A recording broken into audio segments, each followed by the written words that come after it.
ಎಲ್ಲರಿಗೂ ನಮಸ್ಕಾರ. ಆದಿತ್ಯ ಹೃದಯ ಸ್ತೋತ್ರದ ಬಗ್ಗೆ ಒಂದು ಕಿರು ಪರಿಚಯ.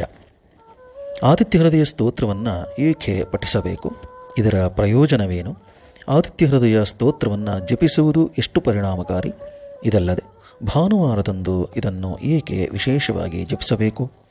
ಹಿಂದೂ ಸಂಪ್ರದಾಯದ ಪ್ರಕಾರ ಭೂಮಿ, ಬೆಂಕಿ, ಗಾಳಿ ಮತ್ತು ಇತರ ನೈಸರ್ಗಿಕ ಶಕ್ತಿಗಳನ್ನು ಪಂಚಭೂತಗಳು ಎಂದು ಕರೆಯಲಾಗುತ್ತದೆ. ಇದು ನಿಮಗೆಲ್ಲ ಗೊತ್ತಿರುವಂಥದ್ದೇ. ಇವುಗಳಲ್ಲಿ ಸೂರ್ಯನು ಕೂಡ ಒಬ್ಬ. ಸೂರ್ಯನು ಅದಿತಿಯ ಮಗನಾದ ಕಾರಣ ಆತನನ್ನು ಆದಿತ್ಯ ಎಂದು ಕರೆಯುತ್ತಾರೆ. ಸೂರ್ಯನು ಭೂಮಿಯ ಮೇಲಿನ ಜೀವಿಗಳ ಆತ್ಮದಂತೆ ಎರಡು ಹೇಳಲಾಗಿದೆ. ಆದಿತ್ಯ ಹೃದಯದಲ್ಲಿ ಸ್ತೋತ್ರವು ಸರ್ವಕಾಲಿಕ ಅತ್ಯಂತ ಶಕ್ತಿಶಾಲಿ ಸ್ತೋತ್ರಗಳಲ್ಲಿ ಒಂದಾಗಿದೆ. ಇದು ಸೂರ್ಯದೇವನಿಗೆ ಸಮರ್ಪಿತವಾಗಿದೆ. ಇದು ಪೌರಾಣಿಕದ ರಾಮಾಯಣ ಕಾಲದ ಬಗ್ಗೆ ಹೆಚ್ಚು ನಿರ್ದಿಷ್ಟವಾಗಿ ರಾಮ ಮತ್ತು ರಾವಣನ ನಡುವಿನ ಅಂತಿಮ ಯುದ್ಧದ ಸಮಯದ ಬಗ್ಗೆ ತಿಳಿಸುತ್ತದೆ. ಮೊದಲ ಹಂತದ ಯುದ್ಧದಲ್ಲಿ ರಾವಣನನ್ನು ಸೋಲಿಸುವ ಶ್ರೀರಾಮನ ಪ್ರಯತ್ನ ವಿಫಲವಾಗುತ್ತದೆ. ತನ್ನ ಶತ್ರುವಾದ ರಾವಣನನ್ನು ಸೋಲಿಸುವ ಪ್ರಯತ್ನ ವ್ಯರ್ಥವಾಯಿತಲ್ಲ ಎಂಬ ಕೊರಗು ಶ್ರೀರಾಮನನ್ನು ಕಾಡುತ್ತದೆ. ಒಂದು ಹಂತದಲ್ಲಿ ಶ್ರೀರಾಮನಿಗೆ ಉಳಿದಿದ್ದು ನಿರಾಶೆ ಮತ್ತು ಆಯಾಸ ಮಾತ್ರ. ಈ ಸಮಯದಲ್ಲಿ ನೊಂದ ರಾಮ ದೀರ್ಘ ತಪಸ್ಸು ಮಾಡುತ್ತಾನೆ. ಇದನ್ನು ಕಂಡ ಅಗಸ್ತ್ಯರು ರಾಮನನ್ನು ಉತ್ತೇಜಿಸುತ್ತಾರೆ.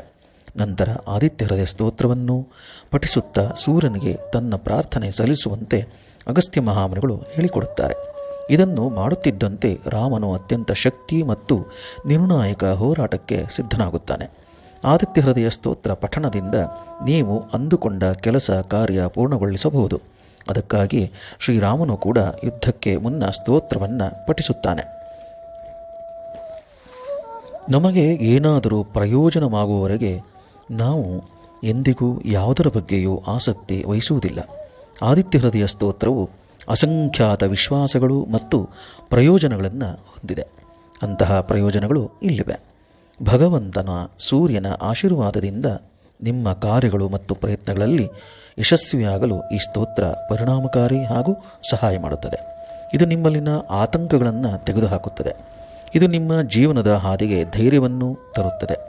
ಆದಿತ್ಯ ಹೃದಯ ಸ್ತೋತ್ರವನ್ನು ಪಠಿಸುವುದರಿಂದ ಕಷ್ಟದ ದಿನಗಳಲ್ಲಿ ನಿಮ್ಮನ್ನು ಉನ್ನತೀಕರಿಸಲಾಗುತ್ತದೆ ಮತ್ತು ಅತೃಪ್ತಿಯಿಂದ ನಿಮ್ಮನ್ನು ಉಳಿಸುತ್ತದೆ. ನಿಮ್ಮ ಪಾಪಗಳನ್ನು ನಾಶ ಮಾಡುವುದರ ಜೊತೆಗೆ ನಿಮ್ಮನ್ನು ಸ್ವಯಂ ಅನುಮಾನಗಳಿಂದ ದೂರ ಮಾಡುತ್ತದೆ. ಆದಿತ್ಯ ಹೃದಯ ಸ್ತೋತ್ರವು ಜೀವನದಲ್ಲಿ ಸಮೃದ್ಧಿ ಮತ್ತು ಸುಸ್ಪಷ್ಟತೆಯನ್ನು ತರುತ್ತದೆ. ಸ್ತೋತ್ರವು ನಿಮ್ಮನ್ನು ದೃಢ ನಿಶ್ಚಯ, ಆತ್ಮವಿಶ್ವಾಸ ಮೂಡುವಂತೆ ಮಾಡುತ್ತದೆ. ಈ ಸ್ತೋತ್ರವು ನಿಮ್ಮನ್ನು ರೋಗಮುಕ್ತವಾಗಿಸುತ್ತದೆ, ಅನೇಕ ಗಂಭೀರ ಕಾಯಿಲೆಗಳನ್ನು ಗುಣಪಡಿಸಲು ಸಹಾಯ ಮಾಡುತ್ತದೆ. ಆದಿತ್ಯ ಹೃದಯ ಸ್ತೋತ್ರ ಪಠಿಸುವ ವಿಧಾನ ಹೇಗೆಂದರೆ, ಪ್ರಾರಂಭದಲ್ಲಿ ಒಂದು ಸ್ವಲ್ಪ ಕಷ್ಟ ಆಗಬಹುದು. ಹಾಗಾದರೆ ಒಮ್ಮೆ ನೀವು ನಿರಂತರವಾಗಿ ಅಭ್ಯಾಸ ಮಾಡಿದರೆ ಭಗವಾನ್ ಸೂರ್ಯನಿಗೆ ನಿಮ್ಮ ಕೃತಜ್ಞತೆಯನ್ನು ಅರ್ಪಿಸಿ ಕೇಳುವಾಗ ಅಥವಾ ಹೇಳುವಾಗ ನಿಮ್ಮ ಸ್ವಾರ್ಥವನ್ನು ಪಕ್ಕಕ್ಕಿಟ್ಟು ಪ್ರಪಂಚದ ಒಳಿತಿಗಾಗಿ ಸ್ವಲ್ಪ ಪ್ರಾರ್ಥಿಸಿ. ಪ್ರತಿದಿನ ನಿಮ್ಮ ದಿನದ 10 ನಿಮಿಷಗಳನ್ನು ಭಗವಾನ್ ಸೂರ್ಯನಿಗೆ ಕೊಡುವುದು ಮತ್ತು ಈ ದೈವಿಕ ಸ್ತೋತ್ರವನ್ನು ಪಠಿಸುವುದರಿಂದ ಭಗವಾನ್ ಸೂರ್ಯನಿಗೆ ಹಲವು ಪ್ರಯೋಜನಗಳು ಹಾಗೂ ನಮಗೆ ಹಲವು ಪ್ರಯೋಜನಗಳು ಅದರಿಂದ ಪಡೆಯಬಹುದು. ಯಾವುದಕ್ಕೂ ಕಾಯಬೇಡಿ. ಭಾನುವಾರವನ್ನು ಸೂರ್ಯನಿಗಾಗಿ ಅರ್ಪಿಸಿ ನಿಮ್ಮ ಆಧ್ಯಾತ್ಮಿಕ ಪ್ರಯಾಣವನ್ನು ಇಂದೇ ಆರಂಭಿಸಿ. ಎಲ್ಲರಿಗೂ ನಮಸ್ಕಾರ.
ಬದುಕಿಗೊಂದು ಮಾತು: ಮೌನದಿಂದ ಇರುವುದು ಮಾತನಾಡುವುದಕ್ಕಿಂತ ಶ್ರೇಷ್ಠವಾದದ್ದು.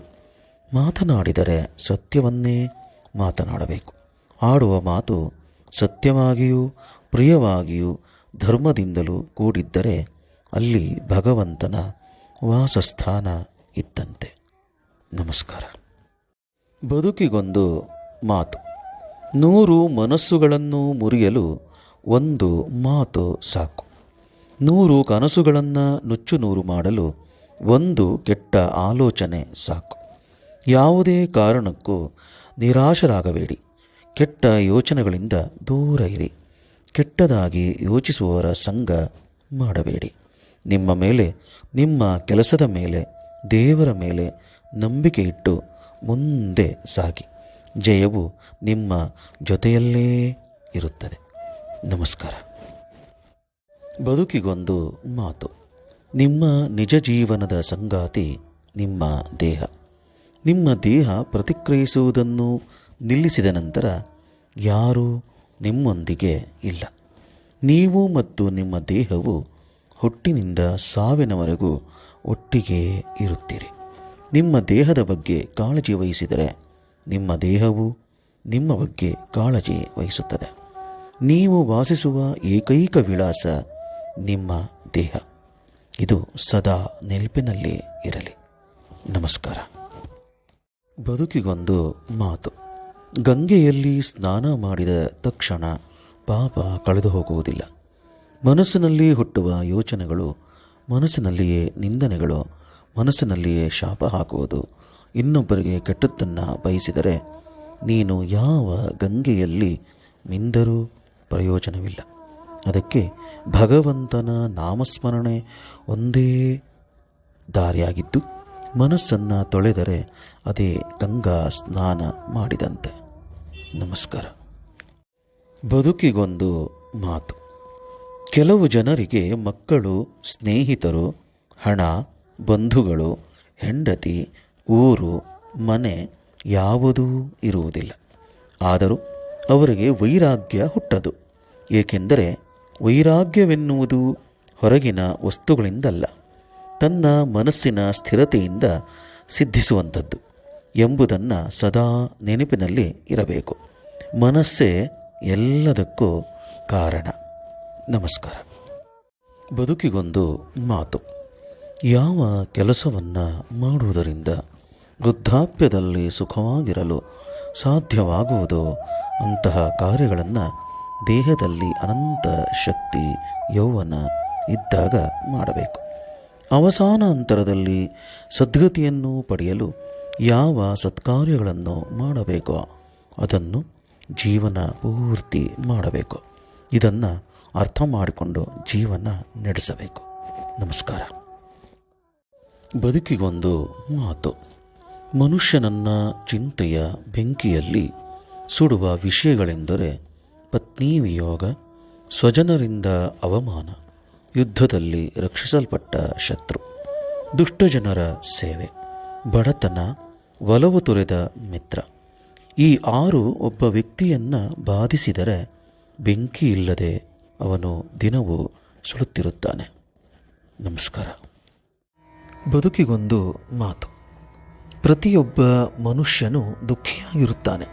ಅದಕ್ಕೆ ಕಾರಣ ನನ್ನದು ಎನ್ನುವ ಬುದ್ಧಿ. ಜಗತ್ತಿನ ವಸ್ತುಗಳಲ್ಲಿ ವ್ಯಾಮೋಹ, ಅನುರಾಗ, ಅಭಿಮಾನ ಹೆಚ್ಚಿಸಿಕೊಂಡು ನಿತ್ಯವೂ ದುಃಖಿಯಾಗಿರುತ್ತಾನೆ. ಈ ವಿಶ್ವವೆಲ್ಲವೂ ಪರಮಾತ್ಮದೇ ಆಗಿರುತ್ತದೆ. ನಮ್ಮಲ್ಲಿರುವ ಸಂಪತ್ತು ನಮ್ಮದಲ್ಲ, ಎಲ್ಲವೂ ಪರಮಾತ್ಮನಲ್ಲಿಯೇ ಅಡಗಿ ಹೋಗುತ್ತದೆ. ಅದಕ್ಕಾಗಿ ಈ ದುಃಖದಿಂದ ಹೊರಗೆ ಬರಬೇಕೆಂದು ಬಯಸುವವನು ಅವನು ಪರಮಾತ್ಮನ ಅರಿವು ಹೆಚ್ಚಿಸಿಕೊಳ್ಳುವುದು ಉತ್ತಮ. ನಮಸ್ಕಾರ. ಬದುಕಿಗೊಂದು ಮಾತು. ಜೀವನದಲ್ಲಿ ಎಲ್ಲರಿಗೂ ಗೆಲ್ಲಬೇಕೆಂಬ ಬಯಕೆ ಇದ್ದೇ ಇರುತ್ತದೆ. ಆದರೆ ಬಯಸಿದಂತೆ ಎಲ್ಲವೂ ನಡೆಯುವುದಿಲ್ಲ. ಬಯಸಿದ್ದು ಈಡೇರದೇ ಇದ್ದಾಗ ದುಃಖ ಸಹಜ. ಎಲ್ಲಿ ನಮಗೆ ಸೋಲುಂಟಾಯಿತು ಎಂದು ಅವಲೋಕಿಸಬೇಕು. ದಾರಿಯನ್ನು ಸರಿಪಡಿಸಿಕೊಳ್ಳಬೇಕು. ಏಕೆಂದರೆ ಭರವಸೆಯೇ ಜೀವನ. ನಮಸ್ಕಾರ. ಬದುಕಿಗೊಂದು ಮಾತು. ವಿದ್ಯೆಯ ಜೊತೆಯಲ್ಲಿ ಕ್ಷಮ, ವಿನಯ ಇದ್ದು ಬಿಟ್ಟರಂತೂ ಅವನೇ ದೇವರು. ಕ್ಷಮಾಗುಣವು ವಿದ್ಯಾವಂತನಿಗೆ ಅತ್ಯಂತ ಮುಖ್ಯವು. ಕ್ಷಮಾಗುಣದಿಂದ ಜ್ಞಾನಕ್ಕೂ, ಜ್ಞಾನದಿಂದ ಗುಣಕ್ಕೂ, ಗುಣದಿಂದ ಸೌಂದರ್ಯಕ್ಕೂ ಮೆರಗು ಬರುತ್ತದೆ. ನಮಸ್ಕಾರ. ಬದುಕಿಗೊಂದು ಮಾತು. ಮರಣ ಎಂದರೆ ಎಲ್ಲರಿಗೂ ಭಯ. ಪ್ರತಿಯೊಬ್ಬ ಮನುಷ್ಯನಿಗೂ ದುಃಖ, ಭಯ, ಚಿಂತೆಗಳು ಪ್ರಾರಂಭ. ಇದಕ್ಕೆ ಕಾರಣ ಇನ್ನೂ ಮಾಡಬೇಕಾದದ್ದು ಇದೆ ಎಂಬ ತಿಳುವಳಿಕೆ. ಅದೇ ರೀತಿ ನಾನು ಕೃತಕೃತ್ಯ, ನನಗೆ ಮಾಡಬೇಕಾದದ್ದಾಗಲಿ, ಹೊಂದಬೇಕಾದದ್ದಾಗಲಿ, ಅನುಭವಿಸಬೇಕಾದದ್ದಾಗಲಿ ಏನೇನೂ ಇಲ್ಲ ಎಂಬ ತಿಳುವಳಿಕೆಯು ಬಂದರೆ ಮರಣದ ಭಯವೆಲ್ಲಿ? ನಮಸ್ಕಾರ. ಬದುಕಿಗೊಂದು ಮಾತು. ನಿಮ್ಮ ಗೆಲುವಿಗಾಗಿ ತಮ್ಮ ಜೀವನದಲ್ಲಿ ಸೋತವರು ತಂದೆ. ನಿಮ್ಮ ಗೆಲುವಿಗಾಗಿ ಕಂಡ ದೇವರಿಗೆಲ್ಲ ಸೆರಗೊಟ್ಟಿ ಬೇಡಿಕೊಂಡವಳು ತಾಯಿ. ತಂದೆ ತಾಯಿಗೆ ಎದುರು ಮಾತನಾಡುವ ಮುಂಚೆ ಹಲವಾರು ಬಾರಿ ಯೋಚಿಸಿ. ಕಾರಣ ಈ ಜೀವ, ಈ ಮಾತು, ಈ ಜೀವನ ಅವರು ನೀಡಿದ ಭಿಕ್ಷೆ. ನಮಸ್ಕಾರ. ಬದುಕಿಗೊಂದು ಮಾತು. ಸಮಸ್ಯೆ ಬಗ್ಗೆ ಯೋಚನೆ ಮಾಡಿದರೆ ಸಮಾಧಾನ ಸಿಗಲ್ಲ. ಸಮಾಧಾನದ ಬಗ್ಗೆ ಯೋಚನೆ ಮಾಡಿದರೆ ಸಮಸ್ಯೆ ಇರಲ್ಲ. ನೀವು ಎಲ್ಲರ ಹತ್ತಿರ ಸಂತೋಷದಿಂದ ಇರುತ್ತಿದ್ದೀರಿ ಎಂದರೆ ಅವರ ತಪ್ಪುಗಳ ಕಡೆ ಗಮನ ಕೊಡದೆ ಸಂಬಂಧಗಳಿಗೆ ಹೆಚ್ಚಿನ ಮಹತ್ವ ಕೊಡುತ್ತಿದ್ದೀರಿ ಎಂದರ್ಥ. ನಮಸ್ಕಾರ. ದಿನದ ಶ್ಲೋಕ. ಆತ್ಮಾತ್ವಂ ಗಿರಿಜಾಮತಿ ಸಹಚರಾಃ ಪ್ರಾಣ ಶರೀರಂ ಗೃಹಂ ಪೂಜಾತೆ ವಿಷಯೋಪಭೋಗರಚನಾ ನಿದ್ರಾ ಸಮಾಧಿಸ್ಥಿತಿಃ ಸಂಚಾರಃ ಪದಯೋಃ ಪ್ರದಕ್ಷಿಣವಿಧಿಃ ಸ್ತೋತ್ರಾಣಿ ಸರ್ವಾಗಿರೋ ಯದ್ಯತ್ ಕರ್ಮ ಕರೋಮಿ ತತ್ತದಖಿಲಂ ಶಂಭೋ ತವಾರಾಧನಂ. ಹೇ ಶಿವನೇ, ನಾನು ಎಂಬ ಆತ್ಮನು ನೀನೇ ಆಗಿರುವೆ. ನನ್ನ ಅಂತಃಕರಣವೇ ಪಾರ್ವತಿಯೋ, ಪಂಚ ಪ್ರಾಣಗಳು ನಿನ್ನ ಅನುಚರರು. ಈ ಶರೀರವೇ ನಿನ್ನ ಮನೆ. ನಾನು ಅನುಭವಿಸುವ ವಿಷಯ ಸುಖವು ನಿನ್ನ ಪೂಜೆ. ನಿದ್ರೆಯು ನಿನ್ನ ಸಮಾಧಿ ಸ್ಥಿತಿ. ನನ್ನ ಕಾಲುಗಳ ಸಂಚಾರವು ನಿನಗೆ ಪ್ರದಕ್ಷಿಣೆ ವಿಧಿಯು. ನನ್ನ ಎಲ್ಲ ಮಾತುಗಳು ನಿನ್ನ ಸ್ತುತಿಗಳು. ಹೀಗೆ ನಾನು ಯಾವ ಯಾವ ಕರ್ಮಗಳನ್ನು ಮಾಡುವೆನೋ ಅವೆಲ್ಲವೂ ನಿನ್ನ ಪೂಜೆಯಾಗಿದೆ. ಜಗದ್ಗುರು ಭಗವಾನ್ ಶ್ರೀಶಂಕರ ಭಗವತ್ಪಾದರು. ನಮಸ್ಕಾರ. ಬದುಕಿಗೊಂದು ವಿಷ್ಣು ಸಹಸ್ರೆ. ಭೂಗರ್ಭ. ಇಲ್ಲಿ ಭೂ ಎನ್ನುವ ಪದ ಪ್ರಕೃತಿ, ಭೂಮಿ ಎನ್ನುವ ಅರ್ಥವನ್ನು ಕೊಡುತ್ತದೆ. ಈ ಪ್ರಕೃತಿಯು ಅದರ ಒಂದು ಭಾಗವಾದ ಭೂಮಿಯನ್ನು ತನ್ನ ಒಡಲಲ್ಲಿ ಹೊತ್ತವನು ಭೂಗರ್ಭ. ಈ ಭೂಮಿಯನ್ನು ಭಗವಂತ ನಿಯಮಬದ್ಧವಾಗಿ ಹಿಡಿದಿಟ್ಟು ಕಾಪಾಡುತ್ತಿದ್ದಾನೆ. ಈ ಭೂಮಿಯ ಸೃಷ್ಟಿಕರ್ತ ಸಂರಕ್ಷಕನಾದ ಭಗವಂತ ಭೂಗರ್ಭ. ಮಾಧವ. ಮಾ ಎಂದರೆ ತಾಯಿ ಲಕ್ಷ್ಮಿ. ಆದ್ದರಿಂದ ಮಾಧವ ಎಂದರೆ ಲಕ್ಷ್ಮೀಪತಿ ಭಗವಂತ. ಇನ್ನು ಮಾ ಎಂದರೆ ಜ್ಞಾನ ಕೂಡ ಹೌದು. ಭಗವಂತ ಜ್ಞಾನದ ಒಡೆಯ. ಆದ್ದರಿಂದ ಆತ ಮಾಧವ. ಕೃಷ್ಣಾವತಾರದಲ್ಲಿ ಭಗವಂತ ಮಧುವಂಶದಲ್ಲಿ ಹುಟ್ಟಿ ಬಂದಿದ್ದರಿಂದಲೂ ಆತನಿಗೆ ಈ ಹೆಸರಿದೆ. ಸಮಸ್ತ ವೈದಿಕ ವಾಂಗ್ಮಯ ಪ್ರತಿಪಾದ್ಯನಾದ ಭಗವಂತ ಮಾಧವ. ಮಧುಸೂದನ. ಮಧು ಎನ್ನುವ ಪದ ಕಾಮ, ಗಯಕೆ, ಆನಂದ ಎನ್ನುವ ಅನೇಕ ಅರ್ಥವನ್ನು ಕೊಡುತ್ತದೆ. ಮಧು ಎಂದರೆ ಆನಂದ ಎನ್ನುವ ಅರ್ಥವನ್ನು ವಿಶ್ಲೇಷಿಸಿದಾಗ ಮಧುಸೂದನ ಎಂದರೆ ಆನಂದ ನಾಶಕ ಎಂದಾಗುತ್ತದೆ. ಧರ್ಮ ಮಾರ್ಗವನ್ನು ಬಿಟ್ಟು ಅಧರ್ಮಿಯಾಗಿ ಮದದಿಂದ ಸಾಗುವವರ ಆನಂದವನ್ನು ನಾಶ ಮಾಡಿ ಸಜ್ಜನರ ಉದ್ಧಾರ ಮಾಡುವ ಆನಂದರೂಪಿ ಭಗವಂತ ಮಧುಸೂದನ. ನಮಸ್ಕಾರ. ಬದುಕಿಗೊಂದು ವಿಷ್ಣು ಸಹಸ್ರೆ. ಜ್ಯೇಷ್ಠ ಎಂದರೆ ಹಿರಿಯ.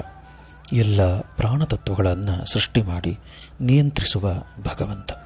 ಶ್ರೇಷ್ಠ. ಶ್ರೇಷ್ಠತೆ ವಯಸ್ಸಿಗಿನಿಂದ ಬರುವುದಲ್ಲ. ಕೆಲವರು ಜ್ಞಾನದಲ್ಲಿ ಶ್ರೇಷ್ಠರು, ಕೆಲವರು ಹಣದಲ್ಲಿ ಶ್ರೇಷ್ಠರು, ಕೆಲವರು ಬಲದಲ್ಲಿ ಶ್ರೇಷ್ಠರು. ಈ ರೀತಿ ಎಲ್ಲ ಭಗವಂತನ ವಿಶಿಷ್ಟವಾದ ತೇಜಸ್ಸಿನ ಸನ್ನಿಧಾನವಿದೆಯೋ ಅಲ್ಲಿ ಶ್ರೇಷ್ಠತೆ ಇರುತ್ತದೆ. ಇಂತಹ ಶ್ರೇಷ್ಠತೆಯನ್ನು ದಯಪಾಲಿಸುವ ತಂದೆ ಶ್ರೇಷ್ಠ. ಪ್ರಜಾಪತಿ. ಚತುರ್ಮುಖನಿಗೆ ಪ್ರಜಾಪತಿ ಎನ್ನುವ ಹೆಸರಿದೆ. ಇಂತಹ ಚತುರ್ಮುಖನೊಳಗಿದ್ದು ಸಮಸ್ತ ಜೀವಕೋಟಿಯ ಪಾಲನೆ ಮಾಡುವ ಭಗವಂತ ಪ್ರಜಾಪತಿ. ಹಿರಣ್ಯಗರ್ಭ. ಇಲ್ಲಿ ಹಿರಣ್ಯ ಎಂದರೆ ಚಿನ್ನ ಅಥವಾ ಬಂಗಾರ. ಈ ಬ್ರಹ್ಮಾಂಡ ಭಗವಂತನ ಉದರದಿಂದ ನಿರ್ಮಾಣವಾಯಿತು ಎನ್ನುವುದನ್ನು ನಾಭಿಕಮಲದಲ್ಲಿ ರೂಪದಲ್ಲಿ ಕಲ್ಪಿಸಲಾಗಿದೆ. ಈ ಬ್ರಹ್ಮಾಂಡವನ್ನು ದೂರದಲ್ಲಿ ನಿಂತು ನೋಡಿದರೆ 100 ಸೂರ್ಯರು ಒಮ್ಮೆಲೆ ಉದಯಿಸಿದರೆ ಹೇಗೆ ಕಾಣುವುದೋ ಹಾಗೆ ಚಿನ್ನದ ಮೊಟ್ಟೆಯಂತೆ ಕಾಣಬಹುದು. ಇಂತಹ ಅಪೂರ್ವವಾದ ಸೃಷ್ಟಿಯನ್ನು ತನ್ನ ಉದರದಲ್ಲಿ ಧರಿಸಿರುವವನು ಹಿರಣ್ಯ ಗರ್ಭ. ನಮಸ್ಕಾರ. ಬದುಕಿಗೊಂದು ವಿಷ್ಣು ಸಹಸ್ರಿ. ಈಶಾನಃ ಪ್ರಾಣದಃ ಪ್ರಾಣೋ ಜ್ಯೇಷ್ಠಶ್ರೇಷ್ಠ ಪ್ರಜಾಪತಿ ಹಿರಣ್ಯಗರ್ಭೋ ಭೂಗರ್ಭೋ ಮಾಧವೋ ಮಧುಸೂದನಃ. ಈಶಾನಃ. ಈಶಾ ಎಂದರೆ ನಮ್ಮನ್ನು ನಿಯಂತ್ರಿಸುವ ಶಕ್ತಿ. ಈಶಾನಃ ಎಂದರೆ ಪರಮಶಕ್ತಿಗಳ ಒಡೆಯ. ಪ್ರಾಣದಃ. ಪ್ರಾಣ ಪ್ಲಸ್ ದಹ. ಇಲ್ಲಿ ದಹ ಎಂದರೆ ಕೊಡುವವನು ಮತ್ತು ಕಸಿದುಕೊಳ್ಳುವವನು ಎನ್ನುವ ತದ್ವಿರುದ್ಧವಾದ 2 ಅರ್ಥವಿದೆ. ಪ್ರಾಣದಹ ಎಂದರೆ ನಮಗೆ ಈ ದೇಹದಲ್ಲಿ ಪ್ರಾಣಶಕ್ತಿಯನ್ನು ತುಂಬಿ ಇಂದ್ರಿಯಗಳನ್ನು ಕೊಟ್ಟು ಬದುಕಿಗೆ ಬೇಕಾದ ಕಲೆಯನ್ನು ಕೊಡುವವನು. ಭೌತಿಕ ಶರೀರವನ್ನು ಕಸಿದುಕೊಂಡು ಮುಕ್ತಿಯನ್ನು ದಯಪಾಲಿಸುವ ಭಗವಂತ ಪ್ರಾಣದಹ. ಪ್ರ ಪ್ಲಸ್ ಅ ಪ್ಲಸ್ ನ. ಪ್ರಾಣ ಎಂದರೆ ಪ್ರಕೃಷ್ಟವಾದ ದುಃಖ ಸ್ಪರ್ಶವಿಲ್ಲದ ನಿರ್ದಿಷ್ಟವಾದ. ಆ ಎಂದರೆ ಪರಿಪೂರ್ಣನಾದ. ನ ಎಂದರೆ ಆನಂದಮಯನಾದ ಎಂದರ್ಥ. ಭಗವಂತ ಪ್ರಾಣ.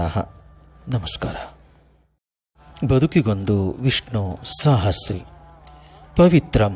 ಈ ದೇಹದಿಂದ ಭಗವಂತ ಹೊರಟು ಹೋದ ಮೇಲೆ ಈ ದೇಹ ಅಪವಿತ್ರವಾಗುತ್ತದೆ. ಆದ್ದರಿಂದ ಈ ಎಲ್ಲವನ್ನು ಪವಿತ್ರಗೊಳಿಸುವ ಶಕ್ತಿಯುಳ್ಳವನು ಪವಿತ್ರ. ಈ ಭೌತಿಕ ಶರೀರ ಸಂಪೂರ್ಣ ಪವಿತ್ರವಲ್ಲ. ದೇಹ ಕೆಸರಿನಲ್ಲಿ ಅರಳಿದ ತಾವರೆಯಂತೆ ಈ ದೇಹದಲ್ಲಿರುವ ಕೆಸರು ಅನೇಕ ನಿಜವಾದ ಪಾವಿತ್ರತೆ ಸಿಗುವುದು ಈ ದೇಹದಿಂದ ಹೊರಟು ಹೋದ ಮೇಲೆ. ಶಾಶ್ವತವಾದ ಪಾವಿತ್ರತೆ ಮೋಕ್ಷದಲ್ಲಿ. ಇಂತಹ ಪವಿತ್ರವಾದ ಮೋಕ್ಷವನ್ನು ಕರುಣಿಸುವ ಭಗವಂತ ಪವಿತ್ರಂ. ಮಂಗಳಂ ಪರಂ. ಮಂಗಳಂ ಎಂದರೆ ಕಲ್ಯಾಣ, ನಮ್ಮನ್ನು ಎತ್ತರಕ್ಕೆ ಕೊಂಡೊಯ್ಯುವುದು ಎಂದರ್ಥ. ಸಾಮಾನ್ಯವಾಗಿ ಮದುವೆಗೆ ಕಲ್ಯಾಣ ಎನ್ನುತ್ತಾರೆ. ಮದುವೆಯ ನಂತರ ಧರಿಸುವ ತಾಳಿಯನ್ನು ಮಂಗಳಸೂತ್ರ ಎನ್ನುತ್ತಾರೆ. ಯಾವ ವಿವಾಹದಿಂದ ಗಂಡು ಮತ್ತು ಹೆಣ್ಣು ಎತ್ತರಕ್ಕೆ ಏರುತ್ತಾರೋ ಅಂತಹ ಮದುವೆ ಮಾತ್ರ ಕಲ್ಯಾಣ. ಜನಸಾಮಾನ್ಯರು ಸಾಮಾನ್ಯವಾಗಿ ಸಾವನ್ನು ಅಮಂಗಳ ಎನ್ನುತ್ತಾರೆ ಮತ್ತು ತಿಳಿಯುತ್ತಾರೆ ಕೂಡ. ಮೋಕ್ಷಪ್ರದವಾದ ಸಾವು ಮಂಗಳಕರವು. ತನ್ನೆಲ್ಲ ಕರ್ಮವನ್ನು ಭಗವಂತನಿಗೆ ಅರ್ಪಿಸುವ ಇಹಕರ್ಮಗಳ ಮಂಗಳ. ತನ್ನ ಸ್ವಾರ್ಥಕ್ಕಾಗಿ ಮಾಡುವ ಪರಕರ್ಮ ಅಮಂಗಳ. ಕೆಳಕೀಳಿಯದ ದಾರಿಯಲ್ಲಿ ಸಾಗುವುದು ಮಂಗಳ, ಅದೇ ಮೋಕ್ಷ. ಭಗವಂತ ಮಂಗಳ ಮತ್ತು ನಮ್ಮನ್ನು ಮಂಗಳದತ್ತ ನಡೆಸುವನು. ಮಂಗಳಂ ಪರಂ. ನಮಸ್ಕಾರ. ಬದುಕಿಗೊಂದು ವಿಷ್ಣು ಸಹಸ್ರೆ. ತ್ರಿಕಕುಬ್ಧಾಮ ಅರ್ಥವನ್ನು ಮುಂದುವರಿಸಿಕೊಂಡು ಹೋಗೋಣ. 3 ಪದಗಳಿಂದಾದ 3 ವರ್ಗವಿರುವ ಪುರುಷ ಸೂಕ್ತ, ಸೂಕ್ತಗಳಿಗಿಂತಾದ ಅತ್ಯಂತ ಶ್ರೇಷ್ಠವಾದ 3 ವೇದಗಳು. ಋಗ್ವೇದ, ಯಜುರ್ವೇದ, ಸಾಮವೇದ, ಹೀಗೆ ಎಲ್ಲವೂ ಶಿಖೆಗಳು. ತ್ರಿಕಕುಬ್ಧಾಮ ಎಂದರೆ 3 ಲೋಕದಲ್ಲಿ ನೆಲೆಸಿರುವವನು. 3 ಲೋಕದಲ್ಲಿರುವ ನಿತ್ಯ ಸ್ಥಾನಗಳಲ್ಲಿ ನೆಲೆಸಿರುವವನು. ಅಲ್ಲಿ ನೆಲೆಸಿರುವ 3 ತೇಜೋಮಯ ಮೂರ್ತಿಗಳಲ್ಲಿ ನೆಲೆಸಿರುವವನು. 3 ಅಕ್ಷರಗಳಿಂದಾದ ಓಂಕಾರದಲ್ಲಿ ಪ್ರತಿಪಾದ್ಯನಾದವನು. 3 ವ್ಯಾಹೃತಿಗಳಿಂದ ವಾಚ್ಯನಾದವನು. 3 ಲೋಕದಲ್ಲಿ ತ್ರಿಮೂರ್ತಿ ರೂಪನಾಗಿ ಸಮಸ್ತ ಶಬ್ದ ಭಂಡಾರ ಮತ್ತು ಸಮಸ್ತ ಶಾಸ್ತ್ರದಿಂದ ವಾಚ್ಯನಾದ ಭಗವಂತ ತ್ರಿಕಕುಬ್ಧಾಮ. ಪವಿತ್ರ. ಈ ದೇಹದಿಂದ ಭಗವಂತ ಹೊರಟು ಹೋದ ಮೇಲೆ ಈ ದೇಹ ಅಪವಿತ್ರವಾಗುತ್ತದೆ. ಆದ್ದರಿಂದ ಎಲ್ಲವನ್ನೂ ಪವಿತ್ರಗೊಳಿಸುವ ಶಕ್ತಿಯುಳ್ಳವನು ಪವಿತ್ರ. ನಮಸ್ಕಾರ. ಬದುಕಿಗೊಂದು ಮಾತು. ಕುದಿಯುವ ನೀರಿನಲ್ಲಿ ಪ್ರತಿಬಿಂಬ ನೋಡಲು ಸಾಧ್ಯವಿಲ್ಲ. ಹಾಗೆ ಮನಸ್ಸು ಸಿಟ್ಟಿನಿಂದ ಕುದಿಯುತ್ತಿರುವಾಗ ಸರಿಯಾಗಿ ಯೋಚಿಸಲು ಆಗುವುದಿಲ್ಲ ಹಾಗೂ ಯಾವ ಸತ್ಯವೂ ಕಾಣಿಸುವುದಿಲ್ಲ. ಆದ್ದರಿಂದ ಮನಸ್ಸನ್ನು ತಿಳಿನೀರಿನಂತೆ ತಿಳಿಯಾಗಿಸಿ ಸಮಾಧಾನದಿಂದ ಇಟ್ಟುಕೊಳ್ಳಬೇಕು. ನಮಸ್ಕಾರ. ಬದುಕಿಗೊಂದು ಮಾತು. ಜೀವನದಲ್ಲಿ ಅತ್ಯಂತ ಕಠಿಣ ಮತ್ತು ದುರ್ಗಮವಾದ ರಸ್ತೆಯೆಂದರೆ ಪರಿಶ್ರಮ ಮತ್ತು ಸಂಯಮ. ಈ ಮಾರ್ಗದಲ್ಲಿ ಬಹಳ ದೂರ ಸಾಗಿದ್ದೇ ಆದರೆ ನಿಮಗೆ ಯಶಸ್ಸು ಎಂಬ ಊರು ಸಿಕ್ಕೇ ಸಿಗುತ್ತದೆ. ನಮಸ್ಕಾರ. ಬದುಕಿಗೊಂದು ಮಾತು. ಒಂದು ನಗುವಿನ ಮೂಲಕ ಅನೇಕ ಸಮಸ್ಯೆ ಬಗೆಹರಿಯುತ್ತದೆ. ಆದರೆ ಕೆಲವರು ನಗುವನ್ನು ಮರೆತಿದ್ದಾರೆ. ಒಂದು ನಗುವಿಗಿಂತ ಸ್ವಾಭಿಮಾನ, ಅಹಂಕಾರವೇ ದೊಡ್ಡದಾಗಿರುತ್ತದೆ. ಅಹಂಕಾರ ಮತ್ತು ನಾನು ಎಂಬ ದೂರಾಲೋಚನೆಯನ್ನು ಯಾರು ಬಿಡುತ್ತಾರೋ ಅವರು ಸದಾ ಶಾಂತಿ ಸಮಾಧಾನದಿಂದ ಇರುತ್ತಾರೆ. ನಮಸ್ಕಾರ. ಬದುಕಿಗೊಂದು ಮಾತು. ಪಡೆದಷ್ಟೇ ಆಯುಷ್ಯ, ನಡೆದಷ್ಟೇ ಬದುಕು. ಜೀವದ ಮಧ್ಯೆ ಅಜೀವತೆಯನ್ನು ಎದುರಿಸಲು ಸಿದ್ಧರಾಗಬೇಕು. ನೆರಳಿನಂತೆ ಇರುವ ಸಾವನ್ನು ಅರಿತು ಜೀವನ ನಡೆಸಬೇಕು. ನಮಸ್ಕಾರ. ಬದುಕಿಗೊಂದು ಮಾತು. ಎಲ್ಲ ಸವಾಲುಗಳನ್ನು ಸಮಸ್ಯೆ ಎಂದು ಭಾವಿಸಬಾರದು. ಆದರೆ ಪ್ರತಿ ಸಮಸ್ಯೆಯನ್ನು ಸವಾಲು ಎಂದು ಸ್ವೀಕರಿಸಬೇಕು. ಆಗ ಸವಾಲು ಮತ್ತು ಸಮಸ್ಯೆಯನ್ನು ನೋಡುವ ನಿಮ್ಮ ಮನೋಭಾವ ಬದಲಾಗುತ್ತದೆ. ಎಂಥ ಸವಾಲುಗಳೇ ಬರಲಿ, ಅದನ್ನು ಪರಿಹರಿಸುವ ಮನೋಬಲ ಗಟ್ಟಿಯಾಗುತ್ತದೆ. ನಮಸ್ಕಾರ. ಬದುಕಿಗೊಂದು ಮಾತು. ಜೀವನದ ಬಗ್ಗೆ ಯೋಚಿಸುವಾಗ ಎಷ್ಟೇ ಪಶ್ಚಾತ್ತಾಪಪಟ್ಟರೂ ನಿಮ್ಮ ಗತಕಾಲ ಬದಲಾಗುವುದಿಲ್ಲ. ಹಾಗೆಯೇ ಎಷ್ಟೇ ಆತಂಕ ವ್ಯಕ್ತಪಡಿಸಿದರೂ ನಿಮ್ಮ ಭವಿಷ್ಯವೂ ಬದಲಾಗುವುದಿಲ್ಲ. ಆದುದರಿಂದ ಪಶ್ಚಾತ್ತಾಪ ಮತ್ತು ಆತಂಕದಲ್ಲಿ ಸಮಯ ವ್ಯರ್ಥ ಮಾಡಬೇಡಿ. ನಮಸ್ಕಾರ. ಬದುಕಿಗೊಂದು ಮಾತು. ಎಷ್ಟು ತಾಳ್ಮೆಯಿಂದ ಇರುತ್ತೀವೋ ಅಷ್ಟು ಅಗ್ರಸ್ಥಾನ, ಎಷ್ಟು ದೂರ ಇರುತ್ತೀರೋ ಅಷ್ಟು ಗೌರವ, ಎಷ್ಟು ಕಡಿಮೆ ಆಸೆ ಪಡುತ್ತೇವೋ ಅಷ್ಟು ಪ್ರಶಾಂತತೆ, ಎಷ್ಟು ಕಡಿಮೆ ಮಾತನಾಡುತ್ತೇವೋ ಅಷ್ಟು ಬೆಲೆ. ಇದುವೇ ಜೀವನದ ರಹಸ್ಯ ಸೂತ್ರಗಳು. ನಮಸ್ಕಾರ. ಬದುಕಿಗೊಂದು ಮಾತು. ನಿನಗೆ ಯಾವ ಸಮಯದಲ್ಲಿ ಏನು ಸಿಗಬೇಕು ಎಂದು ಆ ದೇವರು ನೀನು ಹುಟ್ಟುವ ಮುಂಚೆ ನಿರ್ಣಯ ತೆಗೆದುಕೊಂಡಿರುತ್ತಾನೆ. ಅದಕ್ಕೆ ನೀನು ಬಯಸಿದ್ದೆಲ್ಲ ನಿನಗೆ ಸಿಗಲಿಲ್ಲ ಎಂದು ಆ ದೇವರನ್ನು ನಿಂದಿಸಬೇಡ. ಒಂದು ಸಿಗಲಿಲ್ಲ ಎಂದರೆ ಅದಕ್ಕಿಂತ ಮತ್ತೊಂದು ಒಳ್ಳೆಯದನ್ನು ಆ ದೇವರು ನಿನಗೆ ಸಿದ್ಧ ಮಾಡಿ ಇಟ್ಟಿರುತ್ತಾನೆ. ನಮಸ್ಕಾರ. ಬದುಕಿಗೊಂದು ಮಾತು. ಯಾವುದು ಸಾಧ್ಯವೋ ಅದನ್ನು ಮಾಡಲು ನಮಗೆ ಶಕ್ತಿ ಬೇಕು. ಯಾವುದು ಅಸಾಧ್ಯವೋ ಅದನ್ನು ಮಾಡಲು ನಮಗೆ ನಂಬಿಕೆ, ವಿಶ್ವಾಸ ಬೇಕು. ನಮ್ಮ ಶಕ್ತಿಯ ಬಗ್ಗೆ ನಂಬಿಕೆ ಇದ್ದರೆ ಯಾವುದು ಅಸಾಧ್ಯವಲ್ಲ. ನಮಸ್ಕಾರ. ಬದುಕಿಗೊಂದು ಮಾತು. ನಾವು ಶಿಲ್ಪಿಯನ್ನು ನೋಡಿ ಕಲಿಯುವಂಥದ್ದು. ಶಿಲ್ಪಿಯು ಕಲ್ಲಿನ ಬಂಡೆಯಿಂದ ಬೇಡವಾದ ಭಾಗವನ್ನು ತೆಗೆದುಹಾಕಿ ಸುಂದರ ಮೂರ್ತಿಯನ್ನು ಕೆತ್ತುವ ಹಾಗೆ ನಾವು ನಮ್ಮ ಮನಸ್ಸಿನಿಂದ ಬೇಡವಾದ ಕೆಟ್ಟ ವಿಚಾರಗಳನ್ನು ತೆಗೆದುಹಾಕಿ ಸುಂದರವಾದ ಬದುಕನ್ನು ಕಟ್ಟಿಕೊಳ್ಳಬೇಕು. ಅದೇ ನೆಮ್ಮದಿಯ ಜೀವನ. ನಮಸ್ಕಾರ. ಬದುಕಿಗೊಂದು ಮಾತು. ಬದುಕುವುದು ಒಂದು ಕಲೆ. ಆದರೆ ಆ ಕಲೆಯನ್ನು ಕಲಿಯುವುದು ಹೇಗೆ? ಸಾವಿರಾರು ನಿಯಮಗಳು, ಸೂತ್ರಗಳು, ಯುಕ್ತಿಗಳನ್ನು ಪಾಠ ಹೇಳಿಕೊಟ್ಟಂತೆ ಕಲಿಸಿದರೂ ಅಂತರಂಗದ ಕುಶಲತೆ ಇಲ್ಲದಿದ್ದರೆ ಬದುಕಿನಲ್ಲಿ ಜಯವಿರುವುದಿಲ್ಲ. ಆ ಕುಶಲತೆಯನ್ನು ನೀನು ನಿನ್ನೊಳಗೆ ತಿಳಿದುಕೋ. ಅದು ಜಯದ ಮಾರ್ಗಕ್ಕೆ ದಾರಿಯಾಗುವುದು. ನಮಸ್ಕಾರ. ಬದುಕಿಗೊಂದು ಮಾತು. ಜೀವನದಲ್ಲಿ ಅತ್ಯಂತ ಕಠಿಣ ಮತ್ತು ದುರ್ಗಮವಾದ ರಸ್ತೆಯೆಂದರೆ ಪರಿಶ್ರಮ ಮತ್ತು ಸಂಯಮ. ಈ ಮಾರ್ಗದಲ್ಲಿ ಬಹಳ ದೂರ ಸಾಗಿದ್ದೇ ಆದರೆ ನಿಮಗೆ ಯಶಸ್ಸು ಎಂಬ ಊರು ಸಿಕ್ಕೇ ಸಿಗುತ್ತದೆ. ನಮಸ್ಕಾರ. ಬದುಕಿಗೊಂದು ಮಾತು. ಕೆಲವೊಮ್ಮೆ ಜೀವನದಲ್ಲಿ ಎಲ್ಲ ಬಾಗಿಲುಗಳು ಮುಚ್ಚಿವೆ ಎಂದು ಭಾವಿಸುತ್ತೇವೆ. ಆದರೆ ಮುಚ್ಚಿದ ಎಲ್ಲ ಬಾಗಿಲುಗಳಿಗೆ ಬೀಗ ಹಾಕದಿರಬಹುದು. ನೀವು ತುಸು ತಳ್ಳಿದರೆ ಬಾಗಿಲು ತೆರೆದುಕೊಳ್ಳಬಹುದು. ಬಾಗಿಲನ್ನು ತಳ್ಳದೆ ಅದು ಮುಚ್ಚಿದೆ ಎಂಬ ನಿರ್ಧಾರಕ್ಕೆ ಬರಬಾರದು. ನಮಸ್ಕಾರ. ಬದುಕಿಗೊಂದು ಮಾತು. ಎಲ್ಲ ಜನ ತುಂಬ ಸ್ವಾರ್ಥಿಗಳಾಗಿದ್ದಾರೆ. ಅದಕ್ಕೆ ಉದಾಹರಣೆಯಾಗಿ ಹುಲಿಯ ಕಣ್ಣುಗಳಿಂದ ತಪ್ಪಿಸಿಕೊಂಡು ಪಾರಾಗಲು ಸಾಧ್ಯವಿಲ್ಲ ಎಂದು ಗೊತ್ತಾದಾಗ ಬೆಕ್ಕು ಹುಲಿಯ ಕಣ್ಣುಗಳನ್ನು ಪರಚಿ ಪರಾರಿಯಾಗುತ್ತದೆ. ಅದೇ ರೀತಿ ಎಲ್ಲರೂ ಅವರವರ ಜೀವ ಮತ್ತು ಜೀವನಕ್ಕೆ ಮೊದಲು ಪ್ರಾಮುಖ್ಯತೆಯನ್ನು ಕೊಡುತ್ತಾರೆ. ಬೇರೆಯವರ ಬಗ್ಗೆ ಯಾರೂ ಬಹಳಷ್ಟು ಯೋಚಿಸುವುದಿಲ್ಲ. ನಮಸ್ಕಾರ. ಬದುಕಿಗೊಂದು ಮಾತು. ಪ್ರತಿಯೊಬ್ಬರಿಗೂ ಈ ಜೀವನದಲ್ಲಿ ನಮ್ಮ ಬೇಡಿಕೆಗಳನ್ನು ಪೂರೈಸಿದ ಬಳಿಕ ಬೇರೆಯವರಿಗೆ ಕೊಡುವಷ್ಟು ದೇವರು ನಮಗೆ ಕೊಟ್ಟಿರುತ್ತಾನೆ. ಅದನ್ನು ತಿಳಿಯುವ ಮನಸ್ಸು, ಬುದ್ಧಿ ಇರುವುದಿಲ್ಲ. ಅವಶ್ಯಕತೆ ಇರುವವರಿಗೆ ಕೊಡುವುದರಲ್ಲಿಯೂ ಜೀವನ ಸಾರ್ಥಕ್ಯವಿದೆ ಎಂಬುದು ನೆನಪಿರಲಿ. ನಮಸ್ಕಾರ. ಎಲ್ಲರಿಗೂ ನಮಸ್ಕಾರ. ಇವತ್ತಿನ ಕಥೆಯ ಶೀರ್ಷಿಕೆ ಚಿಂತೆಯ ಚೀಲ. ಆತನದು ಚಿಕ್ಕ ಕುಟುಂಬ. ಯಾವಾಗಲೂ ಸಂತೋಷದಿಂದ ಇರುತ್ತಿತ್ತು. ಆತ ನಿತ್ಯವೂ ಪಟ್ಟಣಕ್ಕೆ ಕೆಲಸಕ್ಕೆ ಹೋಗುತ್ತಿದ್ದು ಬರೀ ಸಂಬಳದ ಕೆಲಸವೇನೂ ಅಲ್ಲ. ಆದರೆ ದುಡಿದು ಬಂದ ಹಣದಿಂದ ಅವತ್ತಿಂದವತ್ತಿಗೆ ಮನೆಗೆ ಬೇಕಾದ್ದನ್ನು ತರಬೇಕು. ಆತ ಒಂದು ದಿನವೂ ಅತೃಪ್ತಿ, ಸಿಟ್ಟು, ಬೇಸರಗಳನ್ನು ಮಾಡಿಕೊಂಡಿರಲಿಲ್ಲ. ಆತ ಕೆಲಸಕ್ಕೆ ಹೋಗುವಾಗ ಹೆಗಲಲ್ಲಿ ಒಂದು ಕೈ ಚೀಲವನ್ನು ಹಾಕಿಕೊಂಡು ಹೋಗುತ್ತಿದ್ದ. ಕೆಲಸ ಮುಗಿಸಿ ಸಂಜೆ ಮನೆಗೆ ಬರುವಾಗ ಮನೆಯಿಂದ ಅನತಿ ದೂರದಲ್ಲಿರುವ ಒಂದು ಮರಕ್ಕೆ ಆ ಖಾಲಿ ಚೀಲವನ್ನು ನೇತು ಹಾಕಿ ಮನೆಯೊಳಗೆ ಬರುತ್ತಿದ್ದ. ಮರುದಿನ ಮನೆಯಿಂದ ಕೆಲಸಕ್ಕೆ ಹೋಗುವಾಗ ನೇತು ಹಾಕಿದ್ದ ಆ ಕೈ ಚೀಲವನ್ನು ಮತ್ತೆ ಹೆಗಲಿಗೆ ಹಾಕಿಕೊಂಡು ಹೋಗುತ್ತಿದ್ದ. ಆ ಚೀಲವನ್ನು ಯಾವತ್ತೂ ಮನೆಯೊಳಗೆ ತರುತ್ತಿರಲಿಲ್ಲ.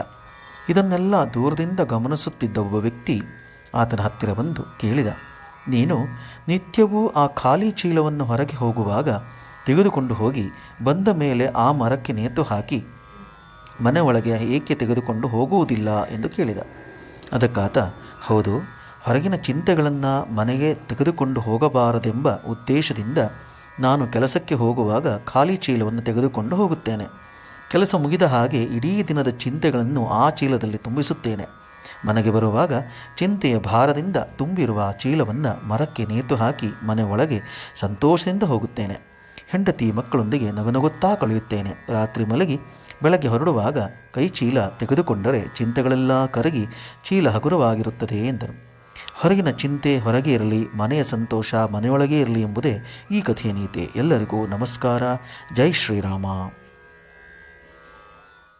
ಹರಿ ಓಂ. ಎಲ್ಲರಿಗೂ ನಮಸ್ಕಾರ. ಇವತ್ತು ಸಮರ್ಥನಾದ ಹಡಗಿನ ನಾಯಕ ಎಂಬ ಸಣ್ಣ ಕಥೆಯನ್ನು ಕೇಳೋಣ.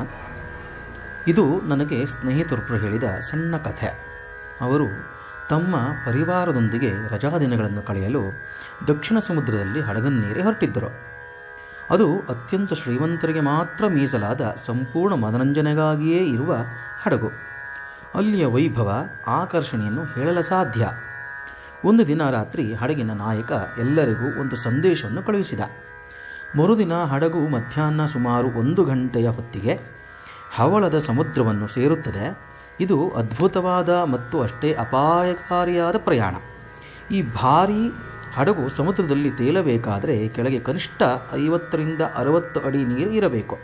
ಆದರೆ ಹವಳದ ಸಮುದ್ರವನ್ನು ಸೇರುವಾಗ ಕೇವಲ ಒಂದು ಕಡೆಗೆ ಮಾತ್ರ ನೀರು ಆಳವಾಗಿದೆ. ಹಡಗು ಆ ಮಾರ್ಗವಾಗಿಯೇ ಹೋಗಬೇಕು. ಆದರೆ ಆ ದಾಟುವ ದಾರಿ ತುಂಬ ಇಕ್ಕಟ್ಟಿನದು. ಎರಡೂ ಕಡೆಗೆ ಬೆಟ್ಟಗಳು, ಕಲ್ಲುಗಳು ಚಾಚಿಕೊಂಡಿದ್ದು ಸ್ವಲ್ಪ ಹೆಚ್ಚು ಕಡಿಮೆಯಾದರೆ ಹಡಗಿನ ಪಕ್ಕಗಳು ಒಡೆದೇ ಹೋಗಬಹುದು. ನಿಧಾನವಾಗಿ ಅತ್ಯಂತ ಎಚ್ಚರದಿಂದ ಚಲಿಸಿದರೆ ಬಹಳವೆಂದರೆ ಹಡಗಿನ ಆಚೀಚೆ 1-2 ಅಡಿ ಅಂತರ ಮಾತ್ರ ಉಳಿಯಬಹುದು. ಇದು ಸಾಹಸದ ಮತ್ತು ನಾವಿಕನ ಕುಶಲತೆಯ ಪರೀಕ್ಷೆ. ಮರುದಿನ ಮಧ್ಯಾಹ್ನ 12 ಆಗುವುದಕ್ಕಿಂತ ಮುನ್ನವೇ ಹಡಗಿನಲ್ಲಿದ್ದ ಎಲ್ಲ ಪ್ರಯಾಣಿಕರು ಹಡಗಿನ ಮೇಲೆ ಬಂದು ನಿಂತಿದ್ದರು. ತರುಣರಿಗೆ ಕುತೂಹಲ, ಉತ್ಸಾಹ, ಹಿರಿಯರಿಗೆ ಭಯ, ವಿಪರೀತ ಭಯ. ದೂರಲ್ಲಿದ್ದ ಬೆಟ್ಟಗಳು ಕಾಣುತ್ತಿದ್ದವು. ಹತ್ತಿರ ಬಂದಂತೆ ಎಲ್ಲರಿಗೂ ಭಯವಾಗತೊಡಗಿತು. ಬೆಟ್ಟದ ಎರಡೂ ಬದಿಗೆ ಕಲ್ಲು ಬಂಡೆಗಳು ಚಾಕುವಿನಂತೆ ಚಾಚಿಕೊಂಡಿದ್ದವು. ನಡುವಿನ ಸ್ಥಳ ತುಂಬ ಚಿಕ್ಕದಾಗಿ ಕಾಣುತ್ತಿದೆ. ಅಷ್ಟರಲ್ಲೇ ಇಷ್ಟು ದೊಡ್ಡ ಹಡಗು ಹೇಗೆ ತೂರಿ ಹೋದೀತು? ಎಲ್ಲರ ಯೋಚನೆ. ಆಗ ಮುಂದೆ ನಿಂತಿದ್ದವರ ಕಣ್ಣಿಗೆ ಒಂದು ದೊಡ್ಡ ದೃಶ್ಯ ಕಂಡು ಬಂತು. ಆ ಹಡಗಿನ ವೇಗ ನಿಧಾನಕ್ಕೆ ಕಡಿಮೆಯಾಗುತ್ತಾ ಬಂದಾಗ ಎದುರಿಂದ ಬಂದು ವೇಗದ ನಾವೆ ಬರುತ್ತಿರುವುದನ್ನು ಕಂಡಿತು. ಈ ಪುಟ್ಟ ನಾವೆ ಈ ದೊಡ್ಡ ಹಡಗಿನ ಮುಂದೆ ಬಂದಿತು. ಈ ಹಡಗಿನ ಮುಂಭಾಗ ನಿಧಾನಕ್ಕೆ ತೆರೆದುಕೊಂಡು ಆ ನಾವೆಯನ್ನು ಒಳಗೆ ನುಂಗಿ ಬಾಯಿ ಮುಚ್ಚಿತು. ಕೆಲ ಕ್ಷಣಗಳ ನಂತರ ಹಡಗಿನ ನಾಯಕನ ಧ್ವನಿ ಕೇಳಿಸಿತು. ಸ್ನೇಹಿತರೆ, ನಾನು ಯಾವ ಕ್ಷಣಕ್ಕೆ ಕಾಯುತ್ತಿದ್ದೆನೋ ಅದು ಬಂದೇ ಬಿಟ್ಟಿದೆ. ನಾವೀಗ ಬೆಟ್ಟದ ಬಂಡೆಗಳ ನಡುವೆ ತೂರಿ ಹೋಗುತ್ತಿದ್ದೇವೆ. ಭಯಪಡಬೇಡಿ, ನಮ್ಮನ್ನು ದಾಟಿಸಲೆಂದೇ ವಿಶೇಷ ಪರಿಣತಿ ಪಡೆದ ನಾಯಕರೊಬ್ಬರು ನಮ್ಮನ್ನು ಬಂದು ಸೇರಿದ್ದಾರೆ. ಇದು ಅವರಿಗೆ ಯಾವ ವಿಶೇಷವೂ ಅಲ್ಲ, ನಿತ್ಯದ ಕೆಲಸ. ಎಲ್ಲರೂ ಸಂತೋಷಪಡಿ ಎಂದು ಹೇಳಿದನು ನಾಯಕ. ಆಗ ಹಡಗು ಮತ್ತೆ ಮುಂದೆ ನಡೆಯಿತು. ನಿಧಾನವಾಗಿ ಅವರು ಭದ್ರವಾಗಿ ಕಲ್ಲು ಬಂಡೆಗಳ ನಡುವೆ ಸಾಗಿತು. ಹಡಗಿನಲ್ಲಿದ್ದ ಜನ ಆ ದೃಶ್ಯವನ್ನು ಕಂಡು ಸಂತೋಷದಿಂದ ಕೇಕೆ ಹಾಕಿ ಸಂಭ್ರಮಿಸಿದರು. ನಮ್ಮ ಜೀವನದ ಯಾತ್ರೆಯಲ್ಲೂ ಆಗಾಗ ಇಂಥ ಕಷ್ಟದ ದಾಟುಗಳು ಬರುತ್ತವೆ. ಆಗ ನಾವು ಧೃತಿಗೆಡದೆ ಪಾರಾಗುವುದು ಹೇಗೆ ಎಂದು ಭಯಪಡುತ್ತೇವೆ. ನಮ್ಮಲ್ಲಿ ನಿಜವಾಗಿಯೂ ನಂಬಿಕೆ ಇದ್ದರೆ ಒಬ್ಬ ಸಮರ್ಥ ನಾಯಕ ಬಂದು ಈ ಇಕ್ಕಟ್ಟಿನ ದಾಟಿನಿಂದ, ವಿಪತ್ತಿನ ತಿರುವುಗಳಿಂದ ನಮ್ಮ ಜೀವನದ ಹಡಗನ್ನು ಪಾರು ಮಾಡುತ್ತಾನೆ. ಅವನನ್ನೇ ಜನ ದೇವರು, ಭಗವಂತ ಎಂದು ಕರೆಯುತ್ತಾರೆ. ಎಲ್ಲರಿಗೂ ನಮಸ್ಕಾರ. ಜೈ ಶ್ರೀರಾಮ.